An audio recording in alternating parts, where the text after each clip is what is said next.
Hey everybody, welcome back to my channel. My name is Juan, I am just one reader, and this is my October wrap-up. So, the first book that I finished reading in the month of October was Nevermore, The Trials of Morrigan Crow by Jessica Townsend. I did not like this book. I do not think it's a good book. Having said that, I was really enjoying the beginning chapters of it. Let's say the first third of the book, I was really into it. But then there came a point in which I was no longer able to not see this book as a Harry Potter ripoff. And I just could not get past that, and I could not enjoy the book any further. I thought it was very lazy, very poorly written, very poorly executed, and yeah, it made me appreciate Harry Potter even more than before, which is saying something. So yeah, I do not think this is a book that people should be reading, honestly. There's much better things out there. I gave it 2 stars. Sorry, I know that some people are going to disagree with me, but well, I wanted to like it, I didn't. So the next book that I read was a really long and really intense clinical case study by Sigmund Freud himself, and this is one of the 5 most important psychoanalytical cases that Freud wrote. So this is the fragment of an analysis from a case of hysteria. This was written literally at the beginning of the century of the 1900s by Freud, and he is talking about this patient, Dora, whose real name was Ida Bauer. And this patient was a classical, according to Freud, was a classical case of hysteria.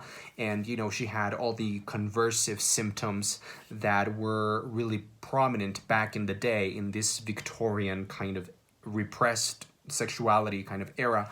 And this was a great experience. Reading this, it was part of my Freud seminar, and reading this alongside a group of people, including my supervisor analyst, he's a training analyst. He's an analyst who trains other analysts, and he is pretty much the most knowledgeable scholar of Freud in Mexico, in my opinion. He literally knows every single thing about Freud and the way that he worked. He's a big Freud scholar and historian, and in the Freud seminar that I am taking, he really guided us through this case, and talking about this patient and the way that Freud saw this patient as opposed to how we modern psychoanalysts would look at this patient today. That was really interesting, and it was a wonderful experience. I really loved it. Of course, I cannot rate the book. I cannot give it a proper star rating because, well, firstly, because it's nonfiction, and secondly, because I read it for class, and I don't think I can put a star rating on Freud. It would be like reviewing water or something. It would just be weird. So in order to understand and really get into the Freudian cases, the patients that Freud himself saw back in the day, I also read portions of this wonderful guide to Freud, which is the Freud Reader by Peter Gay, one of the most important Freudian scholars. And I was also reading this really concise, great guide. This is really helpful and useful for people who are just beginning to read Freud and beginning to, get immersed into psychology and these very basic notions of psychology and how to work with patients. This is Reading Freud, a chronological exploration of Freud's writings. It's written by Jean-Michel Quinodos, who is Canadian, I think, or French.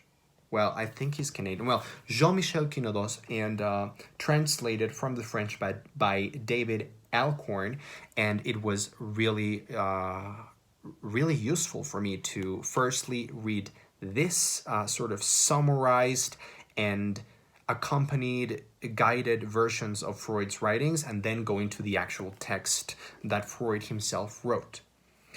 So the next book that I read was fiction, The Bookshop. This is a novel written by Penelope Fitzgerald, and while I was reading this book, I was very bored and I was not really enjoying the experience of reading it. But once I finished it, and every time that I look back, this is something that is happening a lot to me recently, that I don't enjoy reading certain books or certain parts of some books, but when I look back uh, in retrospect and start really thinking about what I read and analyzing it and feeling it and processing it, I really like them. And this is a great example of that process. When I was reading the book, I was just like, oh my God, please just get to the point. What's happening?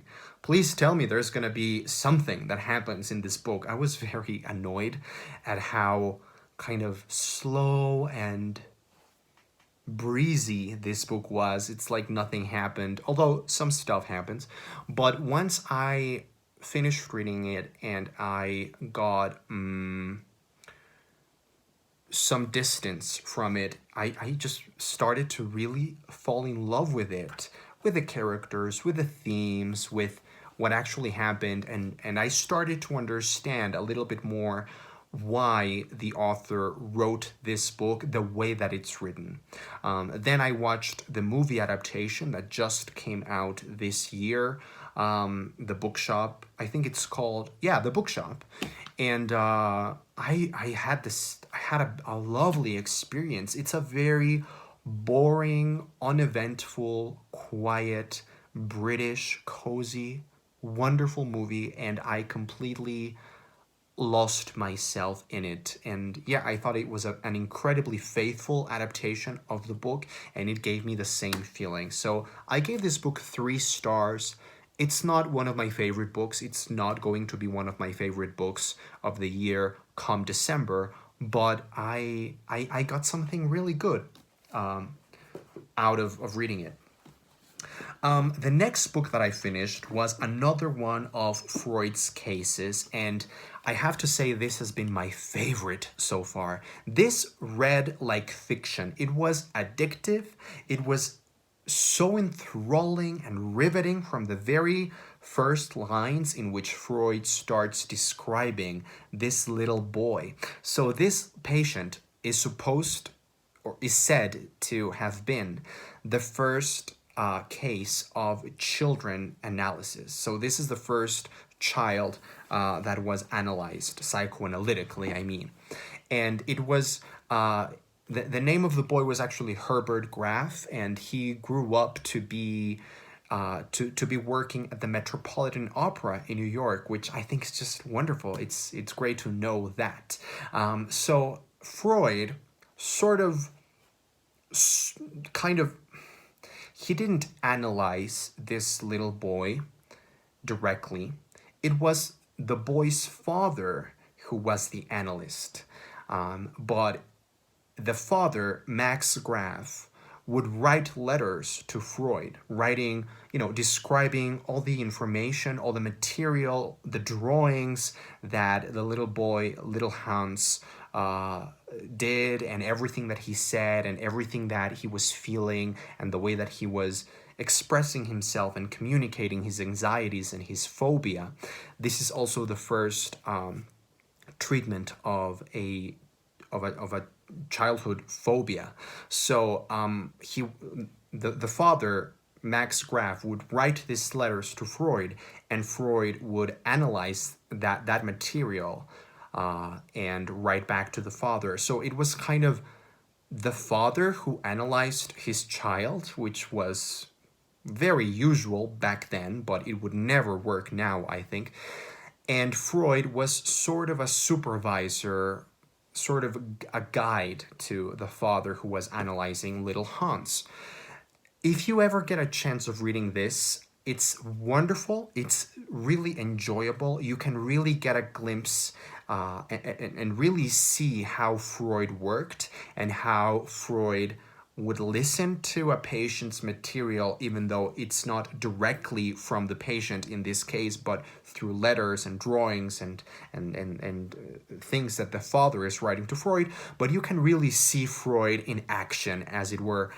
So I really loved it. It was also an incredible patient. He was just a great patient to read about, and it was again a wonderful experience to read and learn from this case, alongside this group of people in my seminar with my teacher, who, like I said before, is like the Yoda or the Dumbledore of Freud.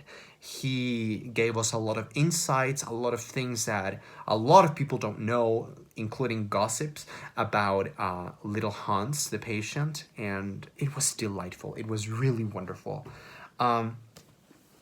And the last book that I almost finished in October, I am still getting through it, is this biography of Sigmund Freud. It's called Sigmund Freud, Vida y Milagros, Sigmund Freud, Life and Miracles. It's written in Spanish by Argentinian analyst and comedian Rudy.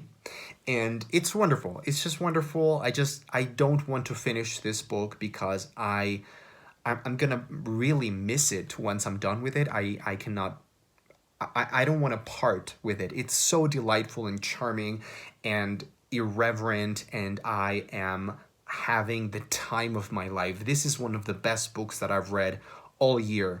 It's delightful and wonderful, and it doesn't give you a lot of insights or new things about Freud, but it's sort of a guided, or how can I say this? It's kind of a biography of Freud, a very basic biography of Freud, really well done and really well researched. But the great thing about it is how he combines it with humor. It's remarkable. So those are all the books that I read in October. I am looking forward to sharing the books that I will be reading in November shortly. Thanks for watching. I am Just One Reader.